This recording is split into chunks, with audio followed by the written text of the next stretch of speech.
Willing to step outside your comfort zone? Yes. Maybe even take a pay cut To learn a new skill. to learn a new skill Or start a side hustle. or start a side hustle. That you're passionate about.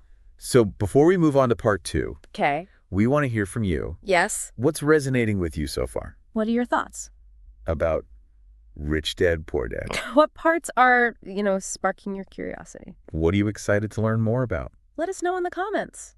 We'll be back in part 2 to explore some of his strategies even further Yes, we'll dive deeper into the practical steps you can take and uncover more actionable steps you can take. to start building your own financial freedom. So until then, keep those wheels turning. And we'll see you back here soon for another insightful deep dive. All right, see ya. Welcome back to our deep dive into Rich Dad, Poor Dad. Kiyosaki's got some pretty interesting strategies for building wealth, especially that concept of inventing money. Yeah, it's a really fascinating concept. I mean, it sounds kind of magical, right? It does. But he emphasizes that it's not about some secret formula or getting lucky. Right. It's about really sharpening your financial intelligence Okay. and seeing opportunities that other people miss. So it's like training yourself to look at the world through a different lens. Exactly. Like he gives this example of buying a house for a steal, Okay. like $20,000 under asking price. Wow. The owner was desperate to sell. Oh, okay. And most people would probably look at that and think, oh, that's too risky. Yeah. But he saw an opportunity. So you're saying that sometimes the best deals come along when everyone else is kind of freaking out. Exactly. When people are panicking or they're just not paying attention. Right. You can find those hidden gems. Like a contrarian approach to investing. Yeah, exactly. And then he took the profits from that house and used something called a 1031 exchange. Okay. Hold up. A 1031 exchange. What is that? Yeah, so it's a tax strategy Okay. that lets you defer capital gains taxes Okay. when you reinvest the proceeds into another property. So you're not paying taxes on the profit right away. Exactly, as long as you keep investing in real estate. Interesting. So he used that to buy a mini storage facility, Oh, wow. which generated even more passive income. So it's like a secret weapon in your financial toolkit.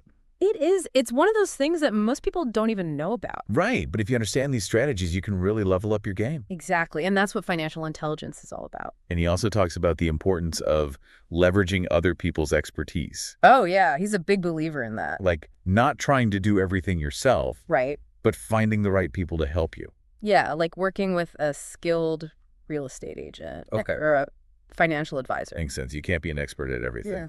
Exactly. It's about knowing your strengths and weaknesses Right, yeah. and finding people who can fill in the gaps. He's even honest and says he hates fixing toilets, He does. He says he hires a property manager to handle all that stuff.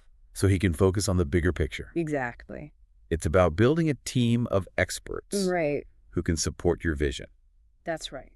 Okay, so we've got the real estate angle, but he also talks about mastering people skills. Oh, yeah, that's huge. And he's not just talking about being nice. No, it's about more than just being likable. It's about being an effective leader Exactly. and communicator. He learned a lot about that from his time in the Marine Corps. Wow, the Marine Corps. Yeah, talk about a pressure cooker environment. I bet that would shape your approach to business. Definitely. So financial intelligence isn't just about numbers and spreadsheets. Right, it's about understanding people Okay. and being able to motivate them. And being able to communicate effectively. Yeah, and build relationships. Oh, yeah. Because business is all about relationships. Interesting. And he also doesn't shy away from talking about the common pitfalls that people fall into. Oh, yeah, he gets real about that. Yeah, like fear and self-doubt. Yeah, those are the big ones. They can really sabotage your success. He talks about those chicken little types. The sky is falling. Exactly. They're always running around scared, Yeah. and they miss out on opportunities because they're so risk-averse. It's easy to get caught up in that negativity. It is, especially when it comes to money. Right. It's like a self-fulfilling prophecy. But he's saying we need to be brave. Yes, we need to take calculated risks. And remember that inaction can be just as costly as making a mistake. That's right. Sometimes not taking action is the biggest mistake of all. And he also challenges this idea of job security Yeah, that's a big one. that so many people cling to. Right. He says staying in a safe but unfulfilling job just because you're afraid to make a change. Can actually trap you in the rat race. Yeah, you're trading your time for money, but you're not really building wealth. So it's about being willing to step outside your comfort zone. Yes. Maybe even take a pay cut to learn a new skill Or start a side hustle. that you're passionate about. Exactly. You know, one thing that really stood out to me about his philosophy is this emphasis on generosity. Oh, yeah.